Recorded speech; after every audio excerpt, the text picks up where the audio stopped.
السلام علیکم ناظرین، کلیم دعا خانہ کی طرف سے ہم آپ کو خوش آمدید کہتے ہیں۔ آج ایک مرض کا اور علاج لے کر حاضر ہوئے ہیں، وہ بھی آپ کے کچن سے۔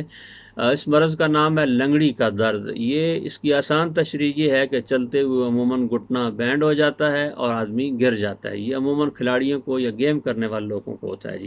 اس کو لنگڑی کا درد کہا جاتا ہے۔ اس کا بڑا آسان علاج جو ہم آپ کو کچن سے بتائیں گے وہ یہ کہ آپ نے کسائی سے، یہ جو گوشت بنانے والے ہوتے ہیں قصائی، ان سے آپ نے گائے کے پٹھے لے لینے جو ان سے بولے ہمیں گائے کے پٹھے دے دیں، تو وہ پٹھے لے کر آپ نے آدھا کلو پٹھے جو ہے وہ باریک کتر لیں، باریک اس کو کاٹ لیں، اور 5 کلو پانی کے اندر ڈال کے ہلکی آنچ پہ سارے مسالے ڈال لیں، ادرک لہسن ہلدی سفید زیرہ کالی مرچ وغیرہ، ہلکی آنچ پہ پکائیں کہ آدھا پانی رہ جائے۔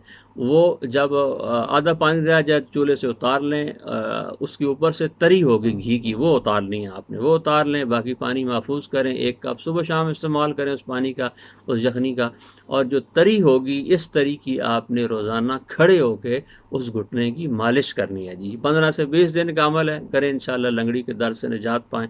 اس کا ایک اور آسان علاج بھی ہے، وہ انشاءاللہ ہم آپ کو اگلی ویڈیو کے بتائیں گے۔ لائک، شیئر اور سبسکرائب کرنا نہ بھولیے گا جی۔